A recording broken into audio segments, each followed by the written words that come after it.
It comes at a time where oversight of U.S. foreign aid has uncovered billions of dollars that have been weaponized in furtherance of globalist far-left ideologies. The American people want change. The American people voted for change. The American people have spoken that they no longer wish to be enslaved by the bureaucracy's agenda of undermining U.S. interest abroad. In 2023 alone, Americans privately donated over $557 billion of their own money. Corporations donated over $37 billion. Foundations donated over $103 billion. That is incredible of the American people. In 2023, nearly 76 million Americans, almost 30% of Americans, formally volunteered through an organization. Volunteered. The government did not make them do that. They did this on their own. Donating and volunteering time is what supports schools and shelters, hospitals and hotlines, food banks, and more across only our country. Not only our country, but across the world. Ask anyone in Western North Carolina. Whether it be individuals, churches, or businesses, the American people are the most generous people in the entire world. And I'm so proud of that. They should be the ones who decide where their money goes.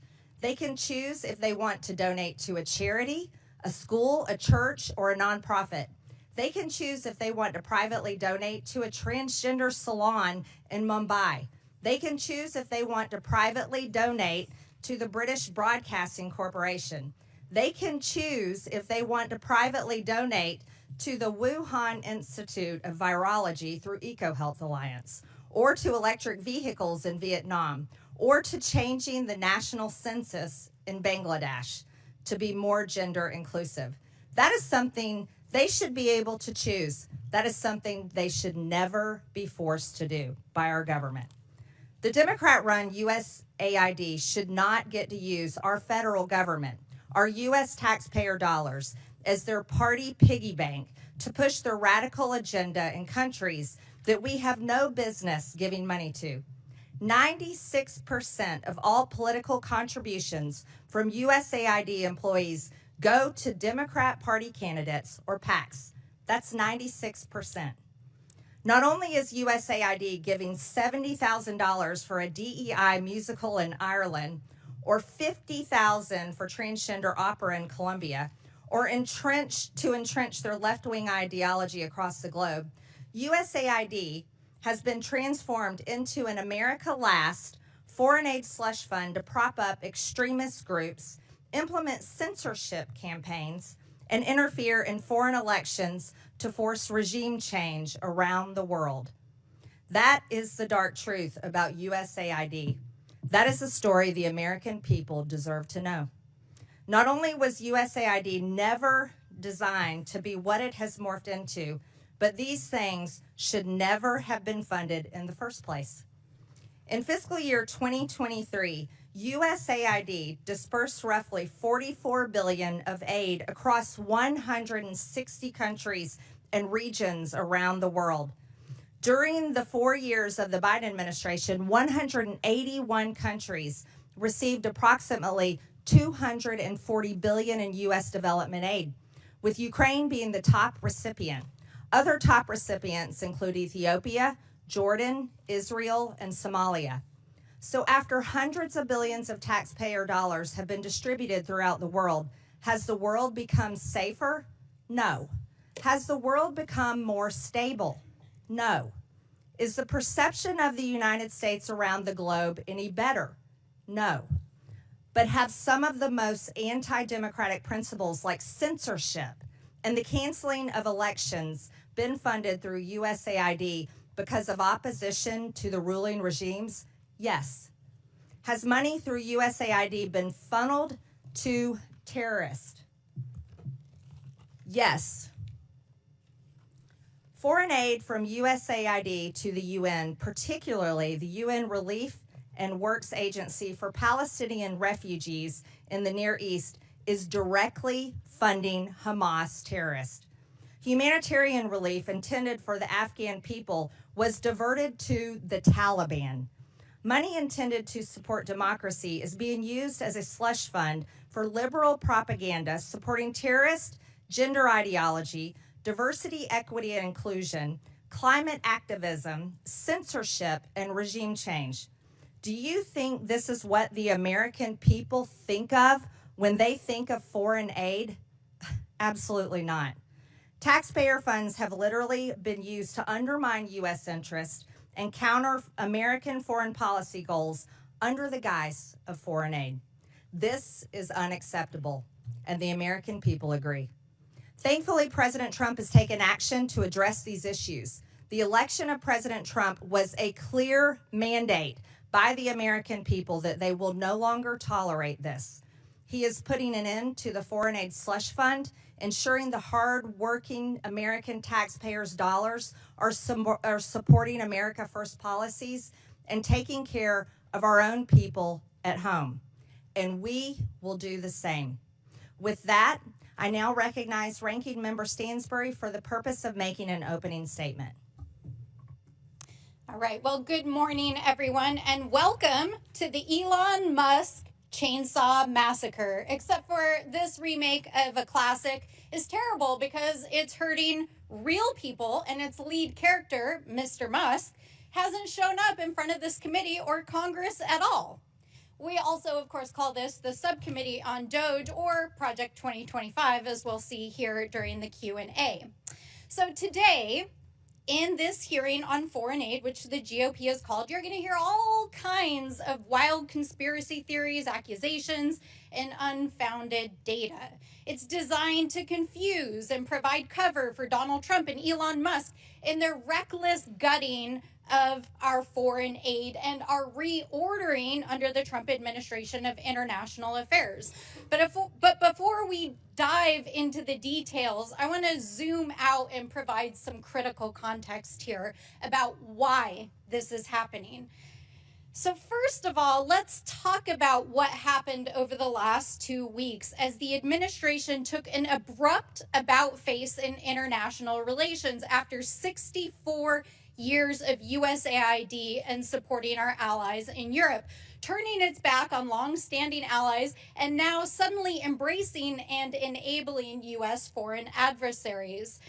Let's do a little oversight here. Last week, the administration shocked the world as the vice president took to the global stage and addressed European leaders and informed them that the Trump administration believes that the greatest threat to Europe is not the autocratic leader who invaded our Western ally 3 years ago and committed war crimes and atrocities against the Ukrainian people and threatened Western democracy, but instead the VP said it was, quote, a threat from within.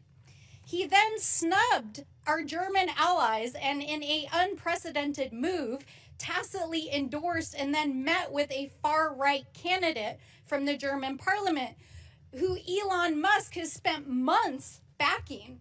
This is a party that is so extreme that even conservatives in Germany will not form a government with them. Then, over the weekend, Donald Trump went on a wild rant on social media, embracing Vladimir Putin and repeating Russian propaganda, trying to rewrite history and falsely claim that Ukraine started a war against its own people.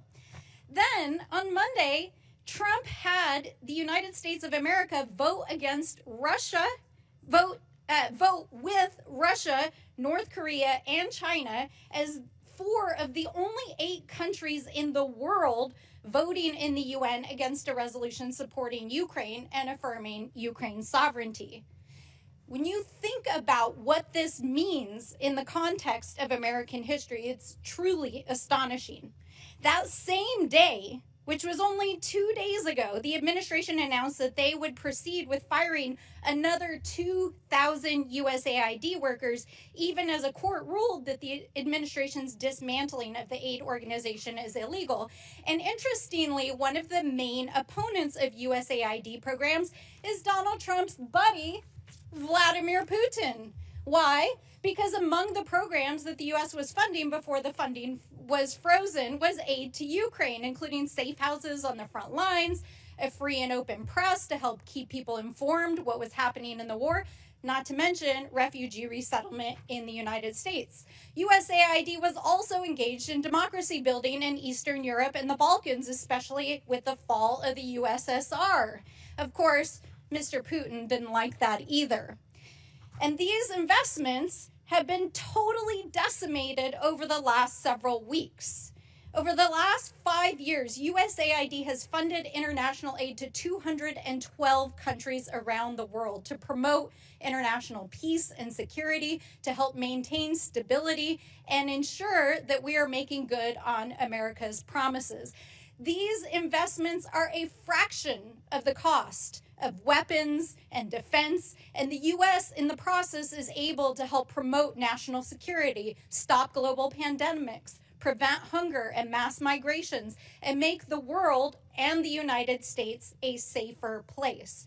So when we hear conservative allies of Donald Trump repeat wild and unfounded claims about international aid, and we see a coordinated attack by conservative media, think tanks like those who are here today, members of Congress, the administration, we have to ask ourselves, what is really going on here, folks? Why the hell are they so hell-bent on dismantling an organization that has been so vital to American interests and Western democracy for so long? Over the last several days, they have fired thousands of federal employees. It really does make you wonder, doesn't it? And by the way, while they've been doing that, China has actually moved in already to places in South Asia that had their funding cut and is beginning to replace American diplomacy and aid in those places. So as we listen to this hearing today and hear from our witnesses, which I look forward to, I hope that we can get to the bottom of what is actually going on here today. And with that, I look forward to hearing the testimony. January 24th, Secretary of State Marco Rubio gave an order that came with a waiver for emergency food assistance, which was broadened even further several days later for life-saving services. Secretary Rubio has stated very clearly, we have a blanket waiver, and anybody who tells you they don't understand it, let me repeat it in very simple words. If it saves lives, if it's emergency life-saving aid, food, medicine, whatever, they have a waiver. I don't know how much clearer we can be. And if we're not applying it, then maybe we're not a very good organization and maybe they shouldn't be getting any money at all. Additionally, in-kind food assistance purchased from U.S. farmers is continuing. I'm pleased to introduce our witnesses today. Max Primorak is a senior research fellow at the Heritage Foundation's Margaret Thatcher Center for Freedom. He has more than 30 years of international work experience, including as acting chief operating officer at USAID and as a USAID contractor. From 2018 to 2019, he was an administration envoy to Iraq, overseeing a $400 million genocide recovery initiative to facilitate returns of Christians and other persecuted religious minorities. Greg Roman is the executive director of Middle East Forum. He is a frequent commentator about Middle East affairs on both national and international news channels and studied national security and political communications at American University and Interdisciplinary Center in Herzliya. Tyler O'Neill is senior editor at The Daily Signal and author of The Woktopus, The Dark Money Cabal Manipulating the Federal Government. He is a writer and commentator on federal policy and has appeared on both local and national news outlets. Finally, Noam Unger is the Director of Sustainable Development and Resilience Initiative at the Center for Strategic International Studies and a senior fellow with the Project on Prosperity and Development. He has served at both USAID and the U.S. Department of State. Again, I want to thank all of you for being here to testify today. Pursuant to Committee Rule 9G, the witnesses will please stand and raise their right hand. Do you solemnly swear or affirm that the testimony that you are about to give is the truth, the whole truth, and nothing but the truth, so help you God?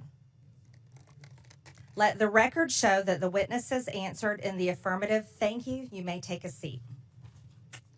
We appreciate you being here today and look forward to your testimony. Let me remind the witnesses that we will have read your written statement and it will appear in full in the hearing record. Please limit your oral statement to 5 minutes. As a reminder, please press the button on the microphone in front of you so that it is on and the members can hear you. When you begin to speak, the light in front of you will turn green. After 4 minutes, the light will turn yellow. When the red light comes on, your 5 minutes have expired, and we would ask that you please wrap up. I now recognize Max Primorak for his opening statement. Madam Chairman, thank you for this opportunity to testify before this very important subcommittee. The views I express here today are my own. Over the past few weeks, indeed, we have been treated to a daily litany of examples of waste, fraud, and abuse of taxpayer-funded foreign aid. USAID and the State Department used foreign aid as a global platform to push radical and even obscene ideas that have shocked and angered the American people. One cannot help but ask, was there anyone in the room raising their hand to say, this is not a good idea? This might cost us our bipartisan support in Congress. We might lose the trust of the American people. Yes, foreign aid should be a tool to advance our national security interests. In the past, it did. Today, it does not. Frankly, it has been doing harm. While spending more on aid, there is more world poverty and hunger today, more political instability, and developing countries are more beholden to our adversaries. At USAID, I co-chaired an interagency working group that put all aid projects through a counter-China lens.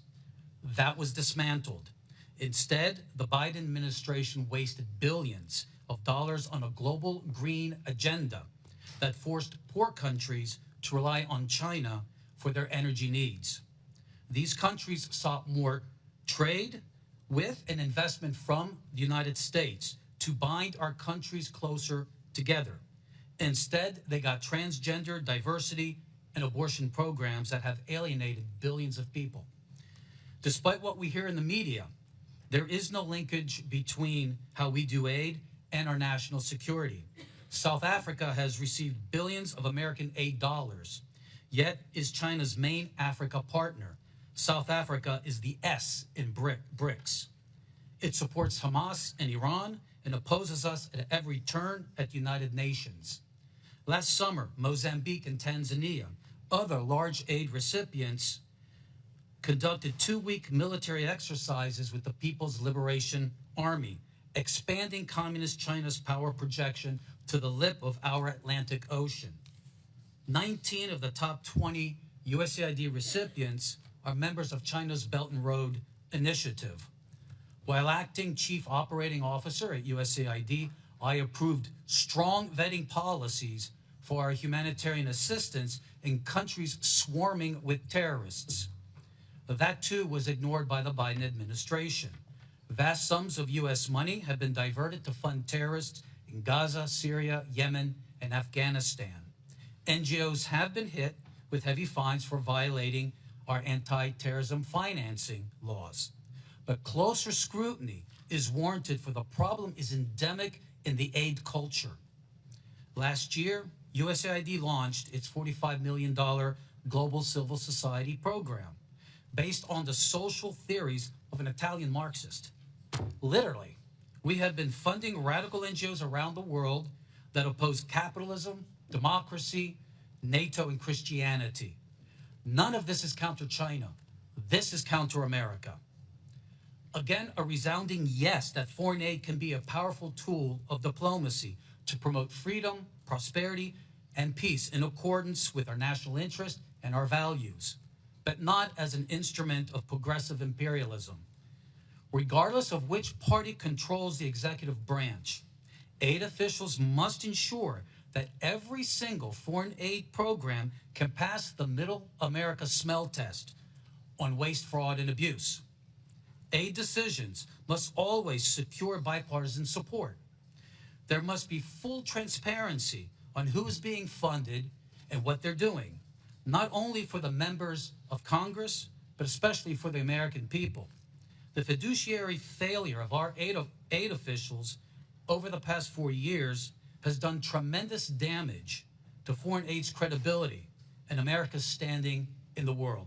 Thank you, and I look forward to your questions.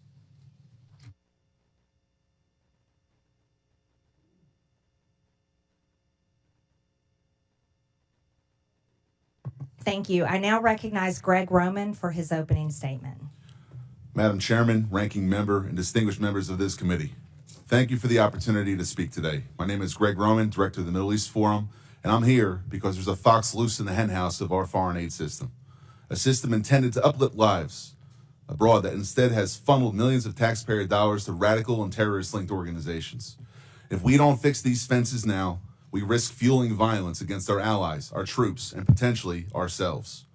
Let me be clear. This is a problem that began under the Obama administration and was exacerbated under the Biden administration. It's a problem that has been brewing across both of these 12 years of governance by a bureaucracy so insulated it can't always tell teachers from terrorists. The result is moral confusion among grant officers who unwittingly, and in some cases, may intentionally bankroll extremist causes. At the Middle East Forum for the last 12 years, we've engaged in oversight over all public spending relating to foreign aid, specifically those relating to Middle East and Islamist causes. And we have identified over $122 million, which has ended up supporting radical organizations or even directly bankrolling organizations which are considered to be terrorists by the U.S. government. That's not pocket change, that's a jackpot for the wrong crowd. In terms of our specific findings, World Vision. Over the past 2 decades, this major evangelical NGO has received nearly $2 billion from USAID. But in 2014, World Vision facilitated a $125,000 grant to the Islamic Relief Agency, an entity linked to Al-Qaeda. Even after a whistleblower raised red flags, USAID rammed through the funding, pressured by World Vision, Sudanese warlords, and even U.S. officials who lobbied to delist the terror organization. Helping Hand Relief and Development. In 2023, only 2 years ago, it received a $78,000 grant from USAID, despite openly working with the terrorists who orchestrated the 2008 Mumbai massacre in India. Worse, the offer and grant came after the USAID Inspector General launched an investigation into a prior grant to the same group. The Jamal Trust Bank in Lebanon. USAID dollars helped pad the pockets of this financial institution, later designated by the U.S. Treasury Department as a terror sponsor for sponsoring Hezbollah. This was no mere oversight. It points to a broken system that handed cash to a future terror financing entity. Some graphical evidence. Behind me, you'll see the Bayadar and Unlimited Friends Association, 2 groups in Gaza. Members of the Gazan charity Bayadar cozy up to senior members of the Hamas Politburo, like Abdul Salam Haniyeh, the son of slaughtered Hamas leader Ismail Haniyeh, credited as one of the planners of the October 7th attacks on Israel, which killed Israelis and American citizens. Meanwhile, UFA officials have called for their lands to be cleansed from the so-called, quote, impurity of the Jews. You'll see behind me 4 images which don't just show members of Bayadar and UFA associating with members of Hamas, but also USAID officials, employees of the U.S. government, receiving awards because of their cooperation with these 2 Hamas-linked entities. You even have a Facebook post from a few years ago, which is the USAID office in Jerusalem celebrating their relationship with a Hamas entity. I can't find anything more disgusting. And as the ranking member said, we're looking for evidence. This is not a conspiracy. This is a U.S. government communication. Lastly, masking the money trail. Billions of dollars in USAID grants are lumped under miscellaneous foreign awardees, making it impossible for Congress, the media, or the public to track who's really getting the funds. According to public testimony in another hearing in this Congress, a portion of this money has ended up in the hands of Al-Qaeda affiliates in Syria. How does this happen? The oversight conducted by USAID is as weak as a house of cards in a windstorm, like handing out cash in a dark alley and hoping it doesn't buy trouble. USAID's vetting system is archaic, relying heavily on self-reported data with no real-time checks or teeth. Primary grantees are entrusted to vet their own subcontractors, even when those grantees themselves might sympathize with radical causes. In places like Gaza or Sudan, groups with blatant extremist affiliations slip through because the so-called gatekeepers have no incentive or even an ideological desire to shut them out.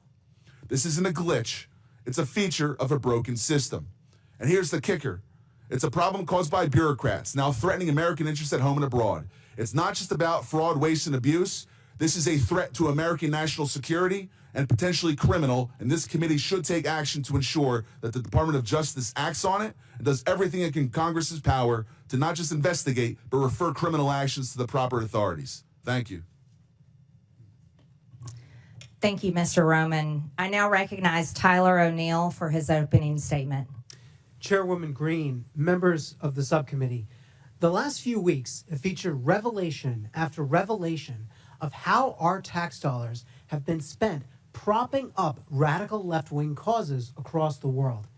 Yet what struck me about the abuse of foreign aid has been the connections with leftist activists here at home. As a senior editor at the Daily Signal, I researched the left's dark money network, which propped up the influence campaign I expose in my book, The Woktopus. I found that leftist elites prop up NGOs that staffed and advised the Biden administration, pushing unpopular policies on the American people through the bureaucracy. In my remarks, I will present 3 examples of how the left's dark money network intersects with just one agency focused on foreign aid, the U.S. Agency for International Development. The views I will express in this testimony are my own. The left's dark money network features George Soros and his Open Society Foundations, the Tides Foundation, and the network of nonprofits established by Arabella Advisors. Right here. These groups, which you can see on this chart, funnel cash to DEI, transgender, and climate alarmist causes, divisive issues that the Biden administration prioritized over addressing the concrete needs of the American people. The left's dark money network has deep ties to USAID, which has rightly received renewed scrutiny under Doge and after Elon Musk shined a light on it. While the Open Society Foundations has stated that it does not receive funds from USAID or direct USAID's spending, the Soros-founded nonprofit has a long history with USAID. In 2001, the Soros Foundations Network, which became Open Society, listed USAID among its donor partners. Open Society and USAID have jointly funded the Organized Crime and Corruption Reporting Project, a news outlet that attacked conservatives for, you guessed it, criticizing Soros. Open Society and USAID also jointly fund the East-West Management Institute. Among other things, the institute launched court changes in Albania that critics allege resulted in the prosecution of Albanian opposition leader Sali Berisha, silencing the opponent of the country's socialist prime minister. Open Society has hired at least 5 former USAID staff, including at least 1 high-level official who worked at USAID providing services amid political transitions in foreign countries. Former USAID Administrator Samantha Power met at least twice with Open Society leaders. USAID has directly funded a different organization in the left's dark money network, the Tides Center. The agency has awarded more than $27 million in grants to the center. You'll find the Tides Foundation right here. The Tide Center has funded many of the leftist groups that influence the Biden administration, and it also operates its own in-house nonprofit called Palestine Legal, which represents anti-Israel rioters in court and gives them legal advice. Former USAID staff have also gone on to work for Arabella Advisors, which is a for-profit company that set up pass-through nonprofits. These groups allow donors to support specific projects without being associated with these projects. One of the nonprofits, New Venture Fund, set up a secretive group called Governing for Impact. Even though Governing for Impact had existed for barely 2 years and did not appear in a Google search at the time, its leaders met with and advised top staff in the Biden administration, executive-level bureaucrats who oversaw the vast federal bureaucracy. Leaders of the Rockefeller Foundation, another funder in the left's dark money network, previously held roles at USAID, including the former administrator, who now serves as the foundation's president. Other USAID staff have gone on to work at the nonprofits that staffed and advised the Biden administration, including the Center for American Progress, the Human Rights Campaign, and the American Civil Liberties Union. Personnel is policy, and these connections between the left's influence campaign on the Biden administration and USAID reveal how woke elites have captured the enterprise of foreign aid. Thank you. Thank you. I now recognize myself for 5 minutes of questions, and I will inform this committee and the public watching that if, pardon? Oh, sorry. I'm sorry, Mr. Unger. Apologize. I didn't mean to skip over you. I now recognize Mr. Unger for 5 minutes. Madam Chair, Ranking Member Stansberry, distinguished members of the subcommittee, I am honored to share my views with you. They are my own and not those of my current or former employers. I have served at USAID and the State Department in multiple roles and in non-governmental positions focused on U.S. foreign aid reform and global development.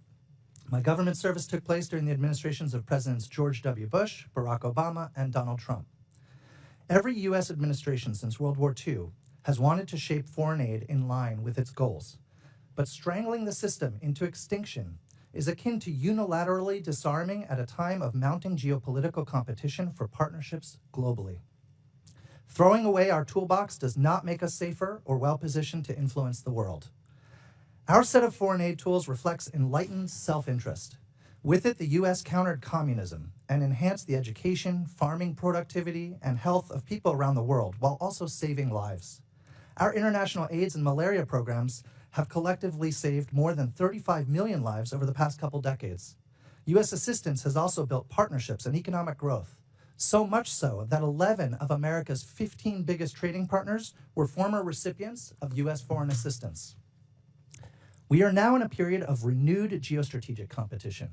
China has been vying with the U.S. for partnerships across the global south, inking deals where it can.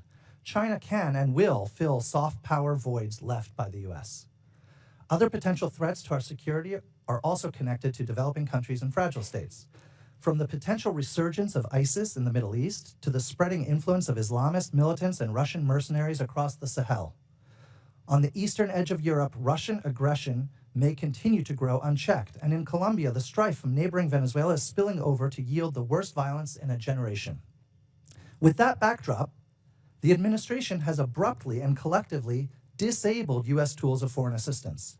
The White House has said it is cutting programs that do not benefit Americans. But their approach is dismantling many programs that help Americans, thereby cutting off our nose to spite our face. This is evident in many ways. First, the government has purchased more than $2 billion in food aid annually from American farmers, and American farms supply more than 40% of the food aid USAID sends around the world. But with the foreign aid freeze and stop work order, rice, wheat, and soybeans are going to waste in transit and in ports. In Houston alone, hundreds of tons of American-grown wheat have been stranded. The recklessness of the current approach is evident in health efforts, too. We need our foreign aid to prevent outbreaks of infectious diseases from spreading before reaching our shores. But U.S.-funded early detection and treatment for deadly diseases like Ebola have sputtered to a standstill. Even where very few waivers have been issued for some life-saving assistance, reports from implementers indicate that few, if any, programs have actually resumed due to payment systems not functioning and USAID staff layoffs. It is also counterproductive to eviscerate programs focused on other transnational concerns, ranging from conflict and corruption to migration and the trafficking of people and drugs. This unserious review process is additionally causing our government to be tied up in court cases that may drag on for years and prove costly in connection to broken contracts and potential violations of law. These losses are unnecessary, even if, or perhaps especially if, you believe, like I do, in the need for reforms. It is critically important to be able to differentiate between waste and congressionally appropriated projects that may reflect different policy priorities. Waste is the food rotting in ports. It's the purchased medicines that cannot be distributed. It is the cutting of programs and firing of people that then in turn prevents this administration from being able to meet its own foreign policy goals. Going forward, government will need an oversight approach to programming that includes the following. 1, a congressional notification and review process so committees can pause or halt projects. 2, implementing partners should undergo audits and submit detailed plans and quarterly expenditure reports. 3, in highly insecure contexts, there should be a vetting of key program staff against classified counterterror databases before U.S. dollars are spent. And 4, an inspector general should be empowered to conduct investigations and other activities to help identify, prevent, and punish any proven misuse of taxpayer funding. The issue before you today is that these elements are precisely the safeguards that have already been in place at USAID. But the staffing to carry it out has just been gutted. By destroying this system of oversight, the administration has done more damage to effective programming than any specific project failures critics of foreign aid may choose to highlight. We should all care about foreign aid. We should care enough to make it better, not kill it. Congress has a role to play. Thank you. Thank you, witnesses, for your testimony. Again, Mr. Unger, I apologize. We can also confirm the World Program posted that the recent pause concerning in-kind food assistance to WFP has been rescinded. This allows for resumption of food purchases and deliveries Madam Chair? using USAID. Madam Chair, are we going member to member, or do you get to make a speech in between each witness? If you're going to offer evidence or you're testimony, you're not you should be recognized. in the club. You're not recognized. It's Sure I my am. time. Sure I am. I now recognize myself for 5 minutes of questions. And this committee, based on this hearing and witness testimonies, will consider recommending investigations and criminal referrals. When Joe Biden was president, his son Hunter was on the board of a Ukrainian energy company called Burisma.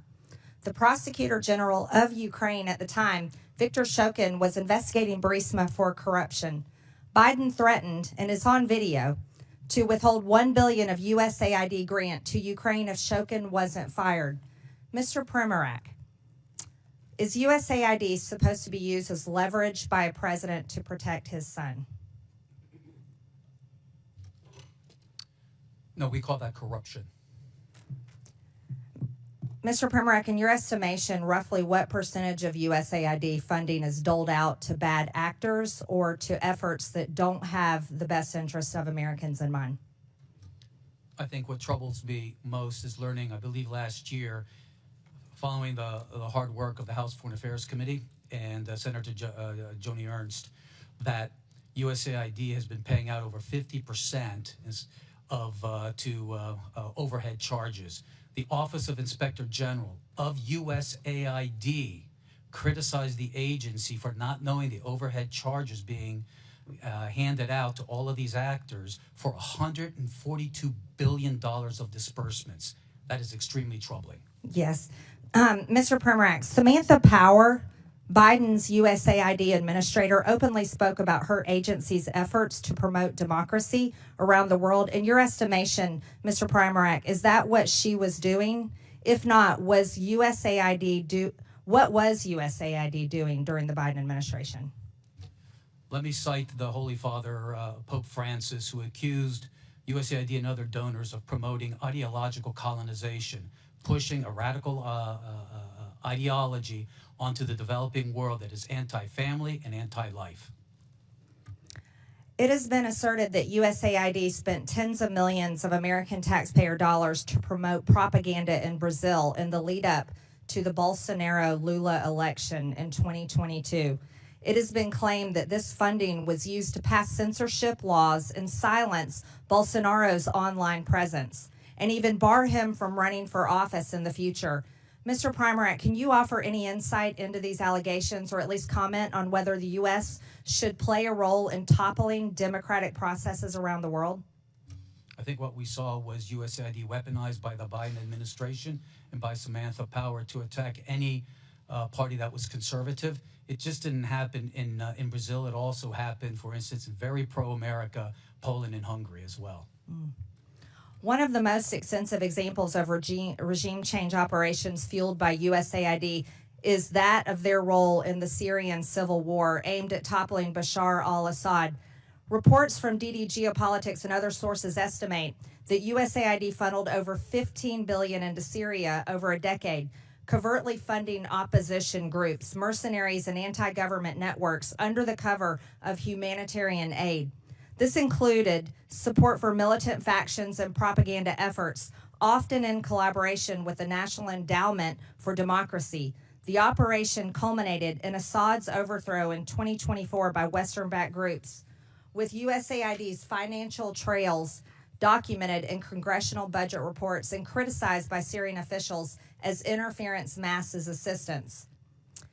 Mr. Roman, do these kinds of activities carried out by an American agency make Americans safer at home, or do they risk embroiling us in more deadly and costly foreign conflicts? When the agency is doing it according to the way in which represents American national security interests, it's correct. But when it's abused for political purposes, ideological umbrage, and sponsoring Islamism, which is inherently anti-American, it is the worst exhaustion of American taxpayer money that can be thought of, especially when it leads to the loss and danger to American lives. In 2014, during the Euromaidan uprising in Ukraine, which led to the ousting of President Viktor Yanukovych, USAID is estimated to have spent billions of dollars on civil society initiatives that were allegedly designed to destabilize the pro-Russian government. USAID specifically funded NGOs and media outlets that amplified the anti-Yanukovych sentiment in an effort to align Ukraine more closely with the West. We also know that 9 out of 10 of Ukraine's major media outlets receive funding from USAID. Mr. Roman, should Americans' tax dollars be funding propaganda? When it's pro-American propaganda, yes. But if it's supporting another regime which is inherently anti-American, no, it should have no involvement with that, which is the pattern we've seen under the Biden and Obama administrations. Thank you. I now recognize the ranking member for 5 minutes. All right. Well, thank you, everyone, and good morning. I appreciate that this committee is going to shed some light on what's going on at USAID, but I do really wish that our friend with his golden chainsaw would drop on by because, you know what, Mr. Musk, we really would like to know what you're up to. And so far, our friends across the aisle have shielded you from appearing in front of Congress. So come on down. Bring your chainsaw. We'll be happy to host you.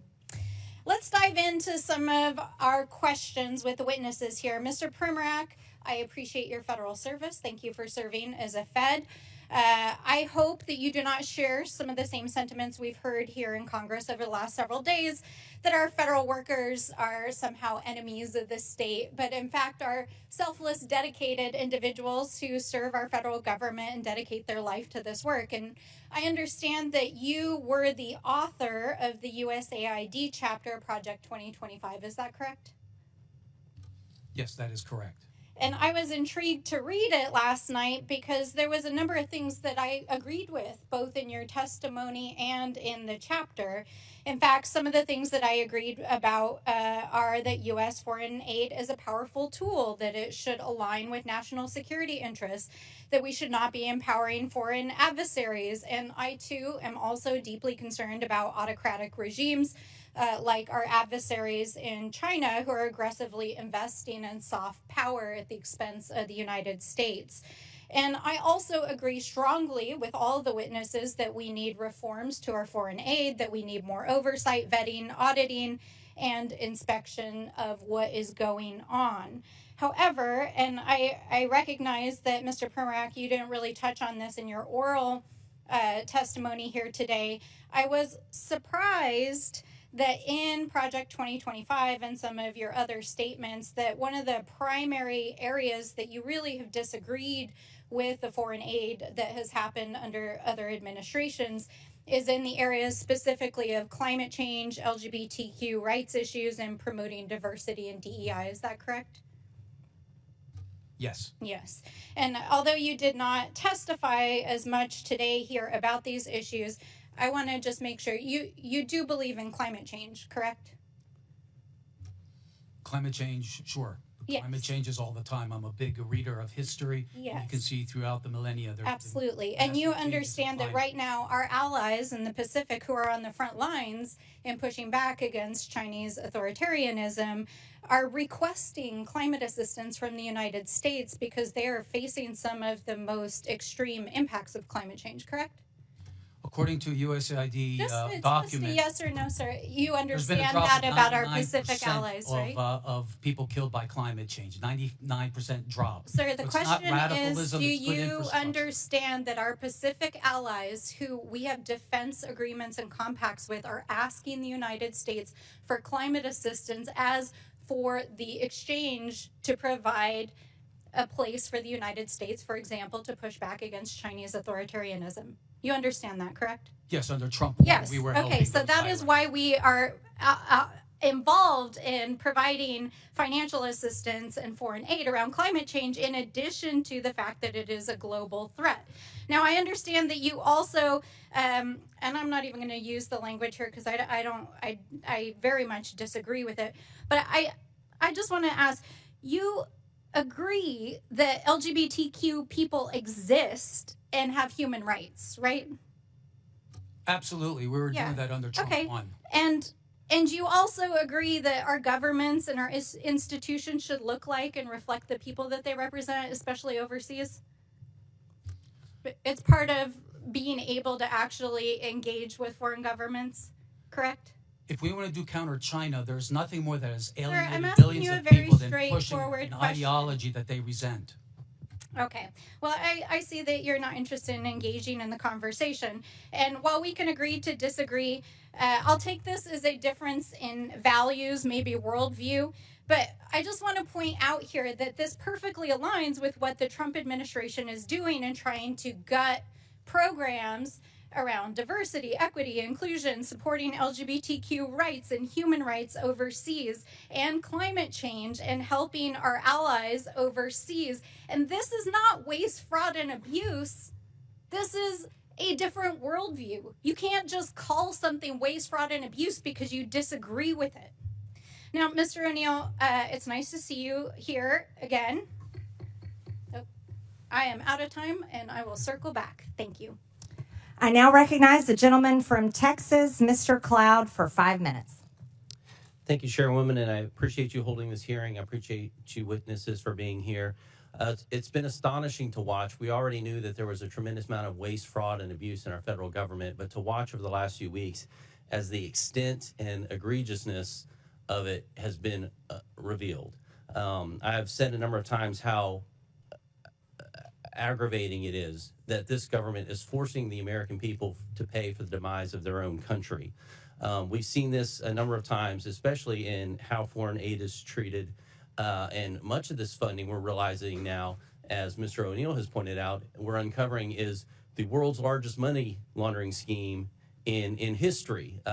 And so I would like to think that if these kind of things were put to a vote, that our friends on the left wouldn't vote to support a pickle maker in the Ukraine, or to have transgender operas in other countries, or to send people to Paris Fashion Week and the like. I would like to think if that was a vote, that would also get a no vote on the other side of the aisle, that this is stuff that is not necessarily, the taxpayer dollars shouldn't be funding.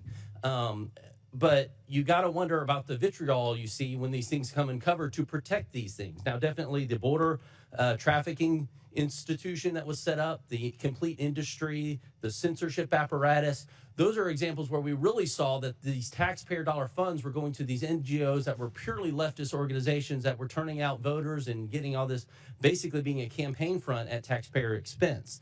And so you got to wonder how this is happening, because this is not in the legislation. There's no line item in a legislation that has these sort of things in it. So, Mr. Primack, I'd like to ask you, where are these decisions being made?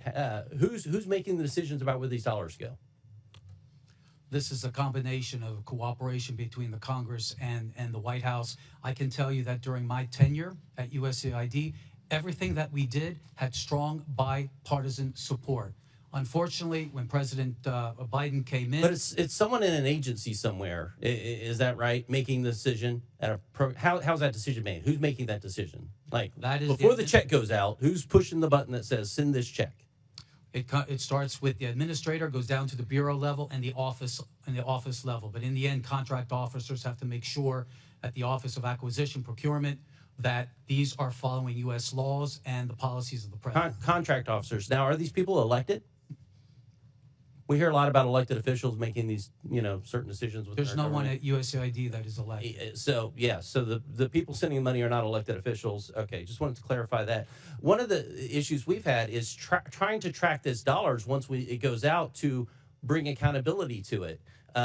And there is no connection that we've been able to find to an employee ID number, for example, connected to where the grant money is going out or the contract money is going out. We're working on legislation to fix that. But one of the things that's really disturbing is the fact that some of the money that's going out doesn't even have a name of where it's going out. You talked about that, Mr. Roman. Could you speak to that for a second? It's to the tune of billions of dollars. Correct. Right. Miscellaneous foreign awardees. The issue with it is that while the individual grantees have to apply for a vetting process that USAID conducts in terms of a government review, including with counterterrorism databases, there's a self-certification process by their sub-grantees. It's as if though you hire a contractor in your house to redo your living room, and he hires a bunch of robbers to take everything out, and you're left with the spades on the wall rather than having a fully renovated room itself. And so some of these dollars have been going to support terrorist organizations. Right. And taxpayer dollars going to support.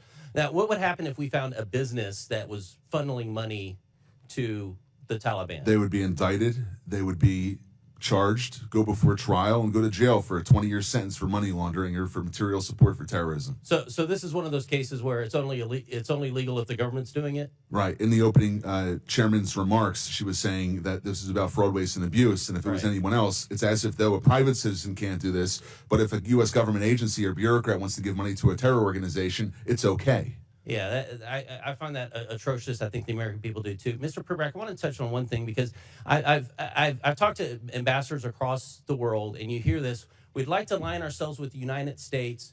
We don't want to align ourselves with China, but when we're talking to China, they're talking roads, bridges, infrastructure, those kind of things. Things we traditionally know as soft power.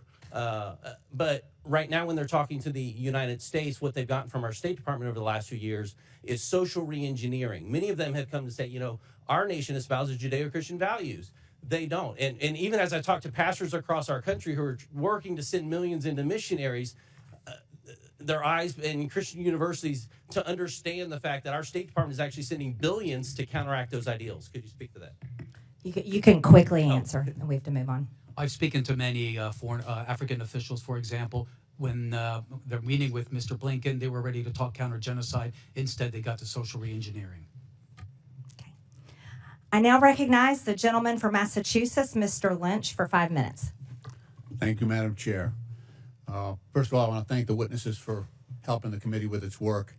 I've been here a while, so I was here actually when President George W. Bush was confronted with wars in both Iraq and Afghanistan. And in the midst of that, members of this committee, I was in the lead because I was chair of the National Security Subcommittee. We went to Iraq and Afghanistan, and we vetted some of the billions of dollars that the president spent over there. Some of it was wisely spent in the best interest of protecting our sons and daughters in uniform. Others purely wasted that I think fell into the hands of our enemies. I think that has been true of every administration that has tried as they might to strengthen America's national security by investments abroad. I do want to say that what troubles me greatly is that now we have a cessation of all foreign aid, and just take Ukraine for example. I know it's been $174 billion in aid from the U.S. to Ukraine. It's important to note that $174 billion, most of it was spent here in the United States, and paying defense workers and defense contractors and putting Americans to work. 90% of that on the defense side. And then when you look at the grain shipments that we have made, not only to Ukraine but to others, because obviously their agricultural systems are inoperable right now. Those are American farmers. And Madam Chair, I would like to ask for unanimous consent just to submit this article from the Associated Press entitled "The USAID Shutdown is Upending the Livelihoods of Farmers and Other Americans." Without objection. Thank you, Madam Chair. So, and what also troubles me is that now we have a president saying that Ukraine started the war. And Mr. Ullman, you're a really smart guy. You're up on this stuff. You pay attention. Do you seriously believe that that Zelensky invaded Russia? Okay. No, sir. Okay. I'm just happy to hear say that. I expected that, but look, members on this committee, some are new, so some weren't there, but we all sat in classified briefings for months where our defense and intelligence personnel would brief us and say, okay, this week Vladimir Putin is moving his armored divisions from Vladivostok in eastern Russia 4,000 miles and positioning them in front of the Ukraine border, anticipating an invasion. And then, you know, afterwards, after the invasion, actually 2020, I think it was, Putin took credit, said, I ordered the special operation against Ukraine. And yet, you know, we have a president saying the opposite. He's saying that Ukraine invaded Russia. They started the war. And it's just, you know, to restate Mr. Primarak's question, was there one Republican in the room that raised their hand and said, no, Mr. President, that is a lie. That is false. I didn't hear anything. Not one of my colleagues corrected the president and stood up to him and said, no, Mr. President. No, Mr. President. It was Russia. It was Russia that started that war. They invaded Ukraine. And it's right for the U.S. to stand with Ukraine and their people. I didn't hear any of that. That's what troubles me. You know, I had instances where I agreed with George W. Bush on some things. And I had plenty that I disagreed with. But, you know, that's Congress's role here. That's our job, to call out the truth to power. And so this idea that all foreign aid should be suspended is an attack on common sense. It's an attack on American national security for this country, and we should be more careful. I agree. Let's look at the areas where we're spending foreign aid in an area and in a way that is good for U.S. national security, and let's get rid of the stuff. Some of it you've already pointed out that it is not in our central interest. That's a good process that I would like to engage in. Thank you, Madam Chair. I yield back. I now recognize the gentleman from South Carolina, Mr. Timmons, for 5 minutes. Thank you, Madam Chair. My colleagues across the aisle are quick to judge the actions of this president in the early days of his administration. But I didn't hear any loud voices from across the aisle when President Biden, who was clearly experiencing severe cognitive decline, ran this country. I don't even know who was running the country. I don't know who was making the decisions. I don't know how those decisions were being formed and who was signing the executive orders he was engaging in. So it's just very rich that I'm hearing all of these concerns about President Trump's efforts to negotiate peace in Ukraine and the manner in which he's going about it. And I hate it, but I think I have to set the record straight, because President Trump and his team went to Munich to the security conference just weeks ago, and they were engaged in diplomacy. They were trying to create an opportunity for the United States to have a financial and economic interest in the future of Ukraine. And that was through a minerals deal. The U.S. has a strategic interest in having a long-term supply chain for rare earth minerals. And so President Trump said, we can get on board with this. Let's do this. It might not be the NATO membership that they want, but it's a close second. And so your concern is related to those conversations, because Zelensky originally said, yes, let's do it. That sounds like a good deal. And then within 24 hours, he backtracked. He did a 180. And he actually started disparaging President Trump. And he was disparaging the administration. So, yeah, President Trump said some things and tried to create pressure to then bring Zelensky back to the table. Whoa, guess what? Guess who's on the way to Washington to sign the minerals deal? So I get it that my colleagues across the aisle want to throw stones at everything that President Trump does. My favorite was when President Trump was engaging with Canada and Mexico, and the Democrats didn't even have time to throw stones at his attempt to bring them to the table to secure their side of the border, because it only took them 4 or 5 hours to come to the table. The articles hadn't even gone to print yet. So, look, President Trump is going to negotiate peace in Ukraine. He's going to bring all of our hostages home in Gaza, and he has deserved the leeway. Now to the issue at hand, USAID. 77 million people voted for President Trump because we are out of balance. The Biden administration, whoever was running the show, engaged in ridiculous policies that the American people disagree with, whether it's with DEI or trans policies, whatever it is. We're turning the page, and we're not going to abdicate our leadership in the global community. We're going to hit reset, because we are so out of balance that all we can do is go to zero and then build back. Because we're not going to spend $2 million on sex changes in Guatemala or $32,000 for a transgender comic book in Peru. These are ridiculous policies that the American people have overwhelmingly said they do not want. So, Mr. Roman, to the issue at hand, how do we make sure when we get our foreign aid back running that we don't give money to terrorists? That's a great question. So there's 4 recommendations that I would offer. The first is no more miscellaneous listings, as we had heard from the gentleman before. We have to use public vetting processes that require complete transparency, encourage independent audits, and mandate strict screening. Why did we not have transparency before? I have, for the last 18 months, been trying to get information about a grant made to what we believe is a Hamas affiliate, and the Freedom of Information Act Department, or the Freedom of Information Officer at USAID, has stonewalled me for the last year and a half. And this goes back all the way to 2015. It's as if bureaucrats think they know better. Bureaucrats think they know better. Guess what? We're going to create transparency across all of government. And that is what President Trump is doing through Elon Musk. Elon Musk has been asked by the president to serve. And he is going to bring transparency, not just to USAID, to every single nook and cranny of the government, because that is what the American people want. And it's 2025. We have the ability to do that.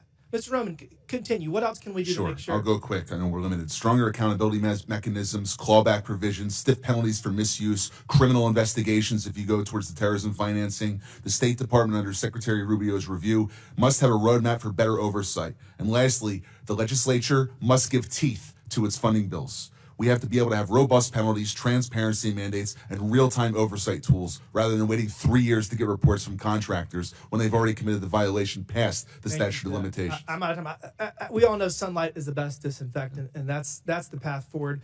With that, Madam Chair, I yield back.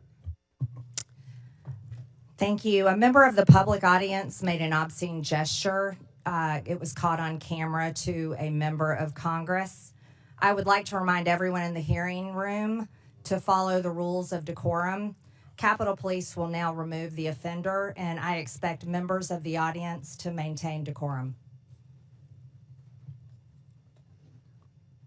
We'll take a pause for a brief moment.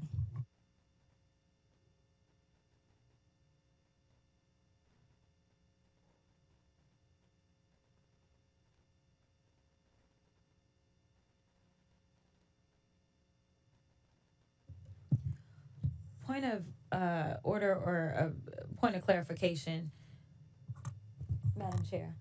Okay. Well, never mind.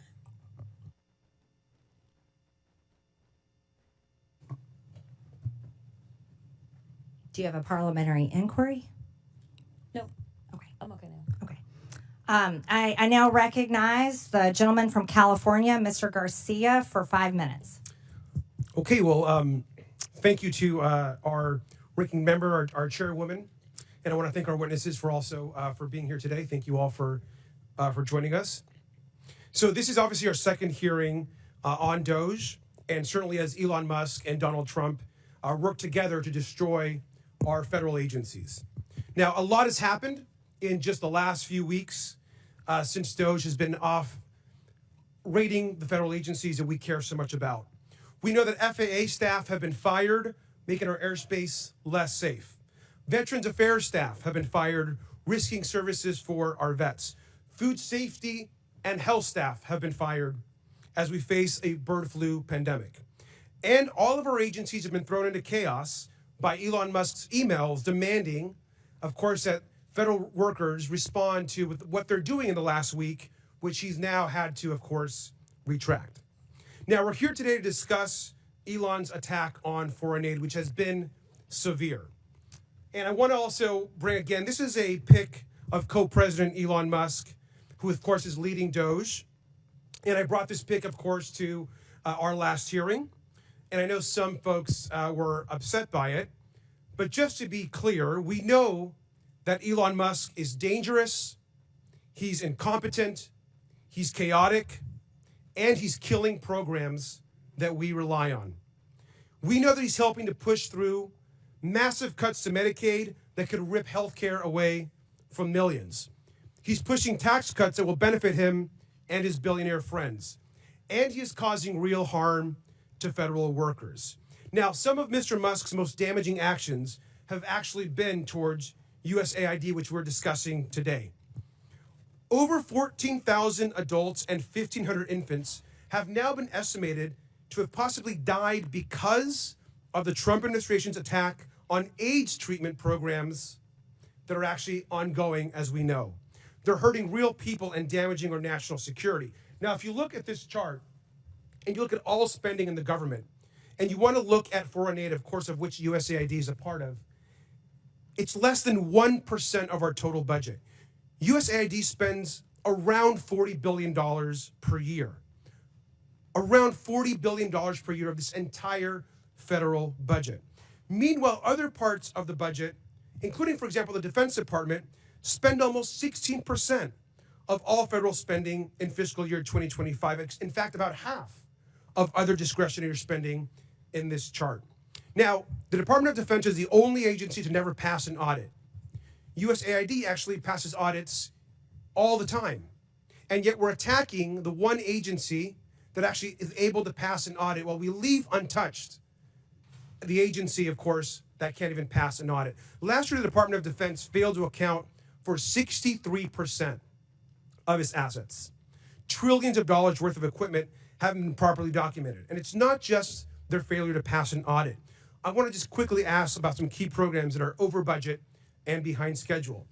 This, of course, we know here is the F-35 fighter jet, which will cost us $2 trillion over the course of its life cycle. These planes are often delivered late. They often cannot fly. And right now, we know that the F-35 is $183 billion over budget. Mr. Unger, which is more, the $183 billion cost overrun of the F-35 or the entire USAID budget? The former that you mentioned, sir. And this is the Littoral Combat Ship. The Navy, by the way, thinks this is basically useless in actual combat. Could have a lifetime cost of over $100 billion, according to ProPublica. Mr. Unger, that's also way more than the entire USAID budget. Is that right?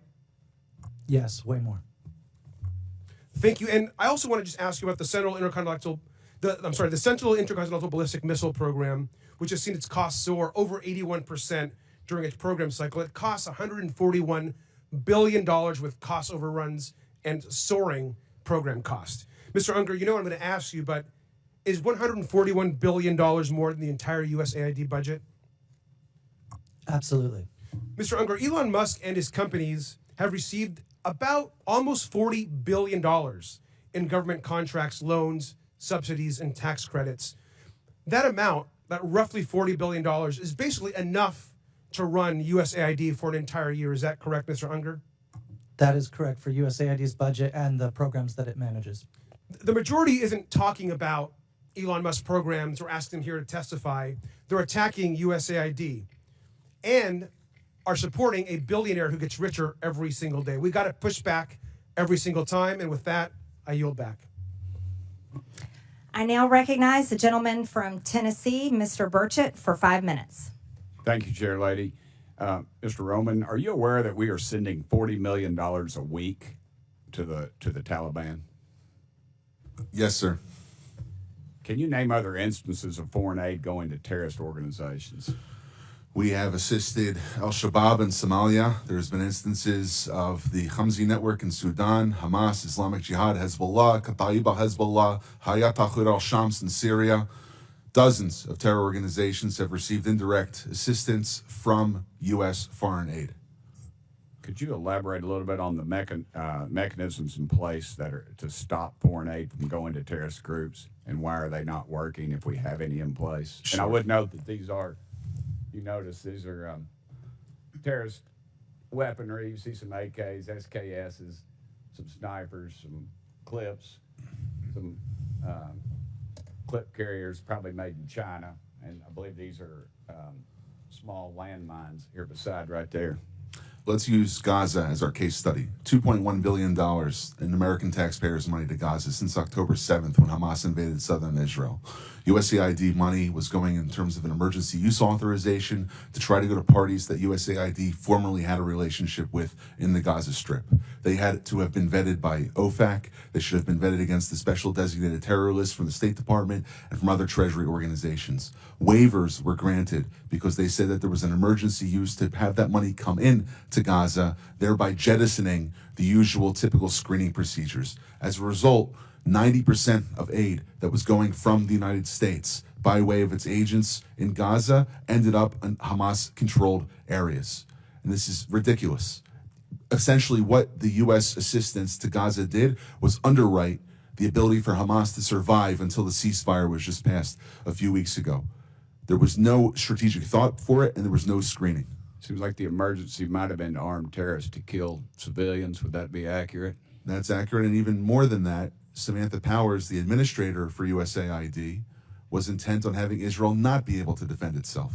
To not be able to defend it. Correct. Mr. Primorak, is that correct? How do you say that? Primorak? I got Burchett, man. Nobody gets mine right, so don't worry about it. What is it, Primorak?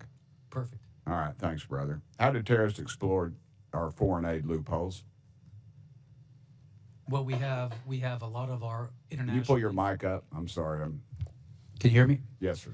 You have international NGOs and UN agencies actively lobby here in Washington, D.C. against vetting policies that would prevent it. I was the senior vetting officer at USAID, and what we did. Did you say United Nations is doing this? The UN? Sure, everybody who's getting money lobbies here. That they're lobbying against us. I'm sorry, Mr. Roman. There's actually someone who used to work for one of those lobbies, the largest NGO lobby, Interaction. One of our co-witnesses here worked for them from 2018 to 2023. USAID effectively self-funds its own external private lobby that then goes back to Congress and asks for more money for USAID. So the taxpayers fund this lobbyist who's working against American interests. Correct. Possibly killing our allies and possibly Americans. They bring together groups in Washington that overseas work with groups that kill Americans. Yeah, I don't need a flow chart to show that. I appreciate it. Do you think USAID programs have been aligned with the national security interests of the U.S.? No, they have not. They have actually helped China. Mr. Roman? No. Okay. How do these programs compromise our national security, Mr. Primorak? They actually push China. They actually push much of the world towards China on the green energy agenda. They push people, ordinary people, billions of people towards China because of the resentment caused by our social re-engineering. Are we being lobbied by these pro-communist China groups currently? But a lot of these countries don't even have to lobby because they get the money anyway, like South Africa. Yeah, and in fact, these lobbyists have come to the House and have tried to kill legislation like H.R. 160, which was meant to increase transparency in USAID's funding of overseas organizations. Is that a current piece of legislation? That's from the last session. And give me that number again. H.R. 160. And what does it do? It was meant to give U.S. lawmakers the ability to have higher transparency in terror financing investigations aimed at scrutinizing extremist groups. Mr. Premack. We had a regulation before we left in the last administration that anybody who touches money in countries where there's terrorists, those names have to go through databases, terrorist databases. That was overturned by Biden. Overturned by Biden. Chair Lady, I am currently 5 seconds, but I wanted to mention something. There's a lot of rhetoric used on this committee, and I would urge my friends on both sides of the aisle, let's stick to the actual information. This rhetoric is, I've received death threats, and I know the Chair Lady has, and it needs to stop. We need to tone it down. Thank you, Chair Lady, and thank you.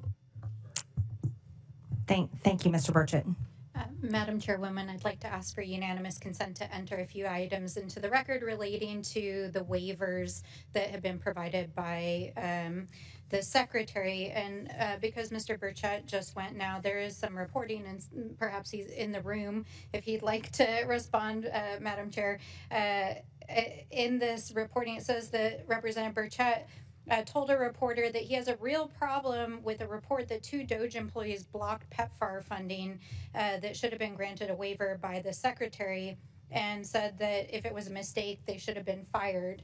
We also have numerous reports here that these waivers may exist, but they are not being enforced. And there are thousands of federal aid workers across the world right now that are stranded, as well as international aid that is sitting in ports and docks. If you have the documentation without objection. I'm not sure if my name was besmirched. If I allowed to respond or not? It's fine either way. No, it's just a report. Okay, but anybody that works for the president that goes against what he says, he has a right to fire them. So thank you.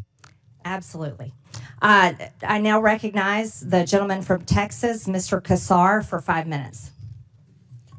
I'm going to do something that I've never done in a congressional hearing before, and that is plead for help from the American people, plead for help from my Republican colleagues on something that we actually all agree on, because lives are at stake right now. I'm going to start by describing the facts on the ground. Millions of people are at risk of dying of starvation in areas of the world where Democrats and Republicans have already agreed and committed to feeding them with American-grown food for humanitarian reasons and for global stability. But yesterday, I spoke with people in charge of warehouses in Sudan and Ethiopia, warehouses full of food, but because of Doge, that food is trapped in the warehouse, out of reach of starving and dying moms and kids. In those 2 countries alone, 150,000 children and moms are at risk of dying this month if that food is not delivered from the warehouse to them right up the road. Everyone agrees that's not supposed to happen. Republicans voted for this food, and Democrats voted for this food to get out. Secretary of State Marco Rubio says the food should go out as part of his life-saving waiver. Doge Chairwoman Marjorie Greene started this hearing by saying that life-saving food programs should still be running. We have paid for the food, and we have shipped it, and it is sitting trapped in the warehouse because Doge is blocking the payments needed to get the food out to the people who need it. So here's what that means. It means that kids are dying, and more will die tomorrow, of severe acute malnutrition. If you want nightmares, just Google severe acute malnutrition and look at the photos. The way that healthcare workers determine if a kid is dying of this is they measure their bicep. And if their bicep is less than 4.5 inches around, then that means you could die of starvation tomorrow. Think of a kid's arm fitting through this hole. Think of your kid's arm fitting through this hole. These kids could die tomorrow. You've heard today about the waiver for life-saving humanitarian assistance, and all I'm asking is for Rubio's waiver to be made real. People watching at home, you can do something about this. I know many of these hearings are live on Fox News. I'm a Democrat. For many of the people watching, you may not agree with me on many issues, but I think we can all agree that this food needs to get out of the warehouse and to these kids. I've gotten phone calls from conservative friends, people of faith that moved to Africa to live out their faith of I was naked and you clothed me, I was hungry and you fed me, and they agree that this food should be given out. So call your Republican congressperson, call the White House, tell them you know they didn't mean to do this, but that this food needs to go out tomorrow. If you're in the press, cover this story. Ask questions about Ethiopia. Ask questions about Sudan. Tell the world about this. And to my Republican colleagues, Doge is not going to listen to me, but you can fix this. Pick up the phone, make a phone call. Y'all could save lives today. Send an email. Please, put politics aside, get the food out of the warehouse, save these kids' lives. You can save these kids' lives. With that, I yield back. The gentleman yields without objection, and I'm entering for the record a post from the World Food Program that states we can confirm that the recent pause concerning in-kind food assistance to WFP purchased from U.S. farmers with Title II funds has been rescinded. This allows for the resumption of food purchases and deliveries under existing USAID agreements. It also enables WFP to continue working with our NGO partners who play a vital role in distributing emergency food assistance to people affected by war, floods, droughts, and other disasters around the world. WFP continues to work closely with the U.S. counterparts and all our donors to ensure consistent, uninterrupted emergency food assistance to hunger hotspots that span Sudan, South Sudan, Gaza, Haiti, and other crisis areas. I now recognize the gentleman, where's my list? Now recognize the gentleman from Missouri, Mr. Burleson, for 5 minutes. Thank you, Madam Chairwoman, and good morning to our witnesses. I want to talk a little bit about the difference between real charity and fake charity or phony charity. Real charity is an individual seeing a need, feeling the love in their heart, the compassion for their fellow man, digging money out of their own pocket and giving it to the people in need. Government charity, fake charity, is taking from somebody else and giving it to whoever you think that you want to give it to. Let's call this USAID program for what it actually is. It is a disgraceful betrayal of the American taxpayer.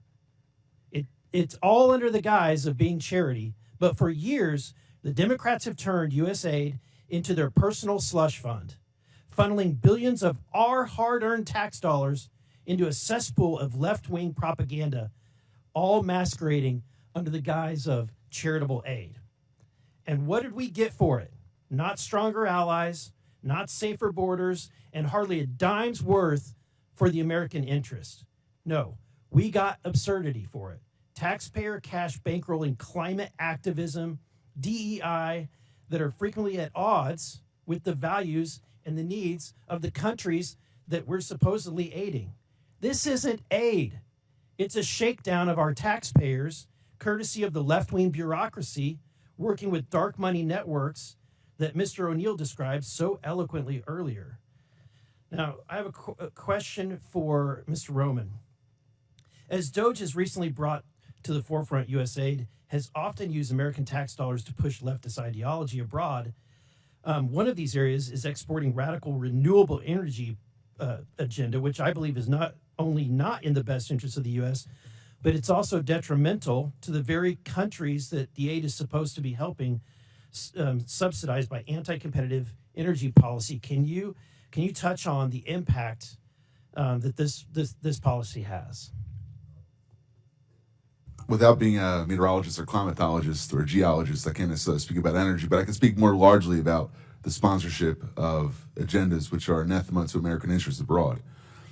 Specifically in the report that we published about 3 weeks ago, we were finding that there were special interests who would come to USAID contract officers, they would make recommendations, and it was basically the granting like a political commissar in the Soviet Union would do to his favorite unit, rather than looking at what was actually good for the United States.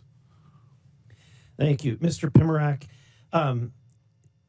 it was once quoted by Samantha Power. She declared that USAID is a climate agency. And so Doge recently canceled 10 climate and clean energy programs, including a nearly $85 million award aimed at increasing clean energy in Africa.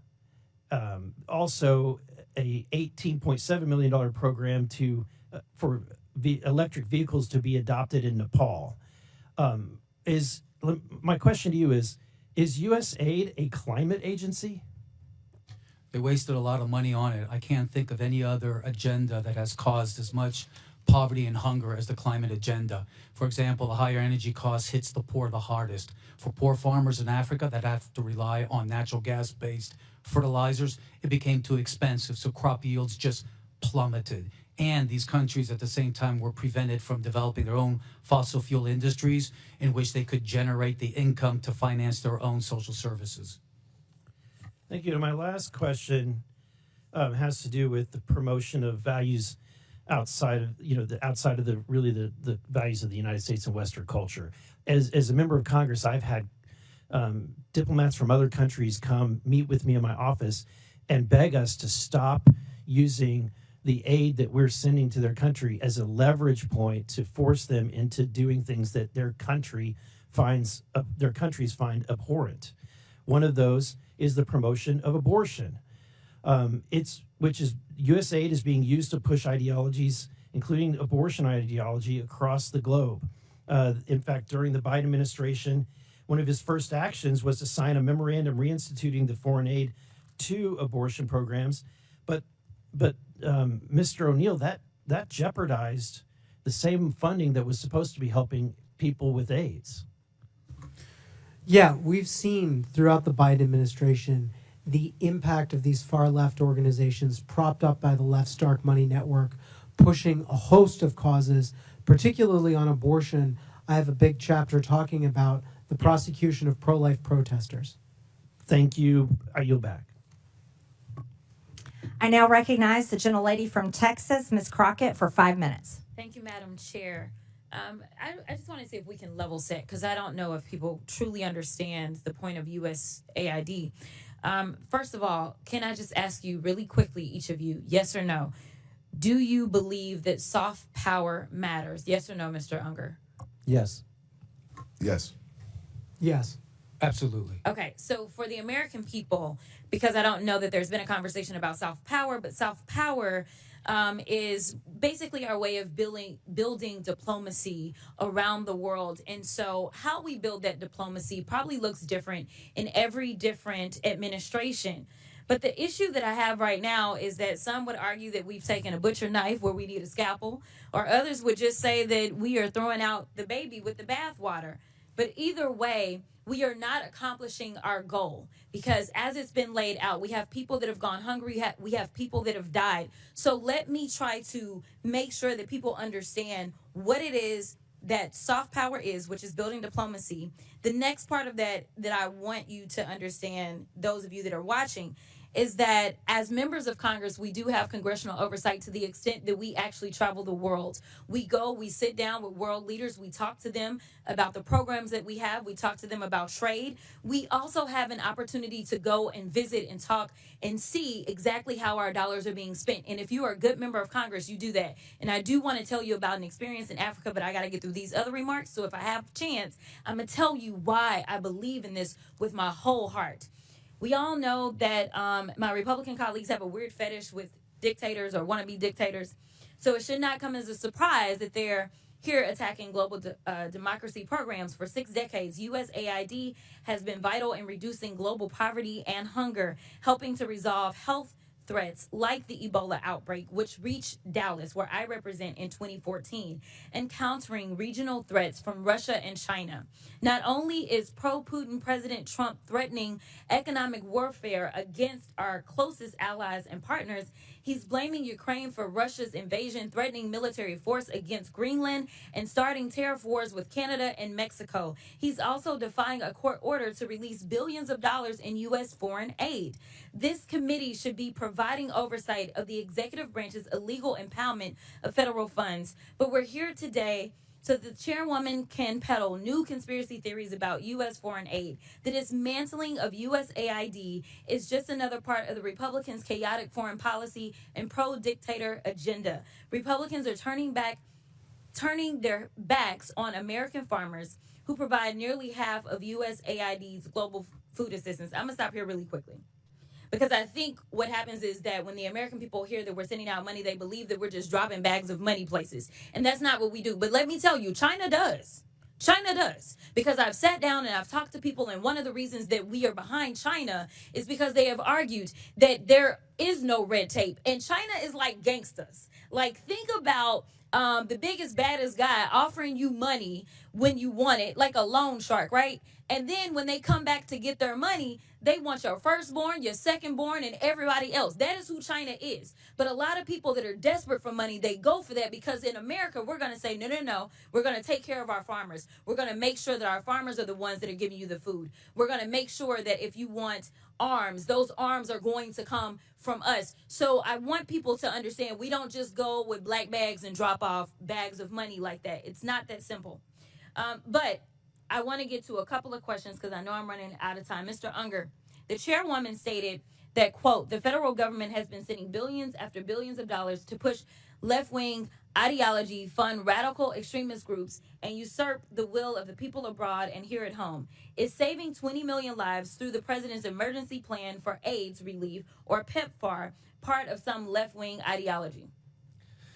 Yes or no? No, in fact, Okay, PEPFAR was created by Republicans. It was created by Republicans. Thank you for that fact. In fact, it was a Bush, a Texan. What about eradicating polio in nearly every country and cutting malaria deaths in half? No. Okay. So here's the other thing, and I don't know if anybody knows the answers to this question. We have been talking about USAID and trying to pretend like it's the devil, but when we look at the numbers, is it 50% of our budget that goes to USAID, Mr. Unger?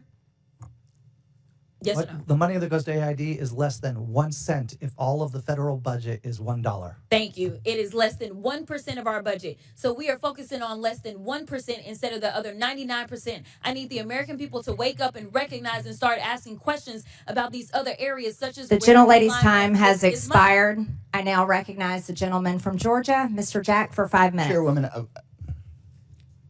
Chairwoman, I wanted to ask for unanimous consent to enter an article into the record from this morning.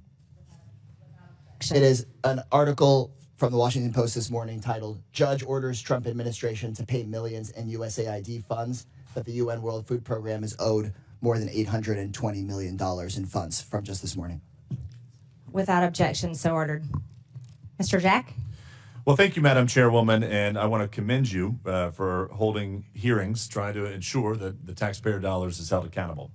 Our last hearing, I just want to note for the record, we discussed the $2.7 trillion over the last 20 years that has been distributed through improper payments and wasted, taxpayer dollars wasted over the last 20 years, $2.7 trillion. And one of the things I want to talk about today are some of the general waste, fraud, and abuse we've seen within the USAID program. So if I could start with Mr. Primarak, what was USAID's original mission and mandate, and how has the agency strayed from those initial priorities from your perspective?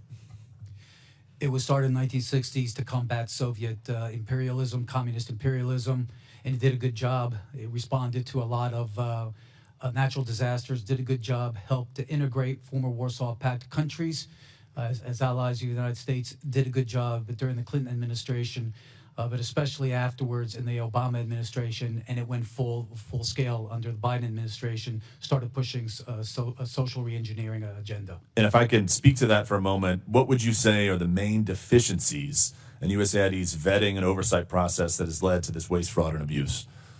It's an aid industrial complex that refuses to have accountability and oversight. And Mr. Roman, if I could ask you just to expand upon that. Sure. I'll give you an example of the Together Project in civic space. Islamist organizations which work with designated terror organizations in different Middle Eastern countries and territories came under attack by our organization, the Middle East Forum, back in 2017. They put together a lobby which acted as an umbrella to go to Congress to say, ignore that organization that's exposing public data about money going to radical organizations that are so-called, quote-unquote, Islamophobic. So by using politically charged language, they try to cover up their associations with terror organizations. Then they went back to USAID, said, look, Congress is going to fund us now because we lobbied for successful bills, and they got more money. And what steps would you say, Mr. Roman, are needed to be taken to ensure grant recipients follow the rules and cooperate with the policies in place? I think there's a gap in vetting and enforcement, allowing funds to move both directly and indirectly to extremist-linked groups. You have to have a pipeline where all the money that's coming out of U.S. government coffers is traceable exactly to which organization and subgrantee it goes to. And then if you have $1 touch one individual, that individual or that organization has to report back to be compared against U.S. vetting databases before a check is cut to them. And if I could ask the same question to you, Mr. Primerack, what are some steps we could take to ensure the grant recipients don't evade some of the requirements needed? I think we need to have a consolidated website where every single award and sub-award is on there, where not only members of Congress can look at it, but the American people who fund this can go through it. And that's the kind of transparency and accountability that's going to force folks to be careful what they do.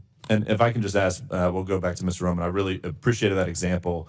With what time I have left, could you offer any other examples of mechanisms by which entities evaded transparency requirements, something that we all talk about, and we've all seen the egregious spending across the board that's been illuminated by many members of this committee over the last 2 weeks. But when it comes to evading some of these requirements, I want to speak directly to that and enter that into the record to the extent you could share. There's a bifurcation of the problem. One is the organizations which are abusing U.S. taxpayer dollars, but the second is the bureaucrats who are allowing them to get away with it.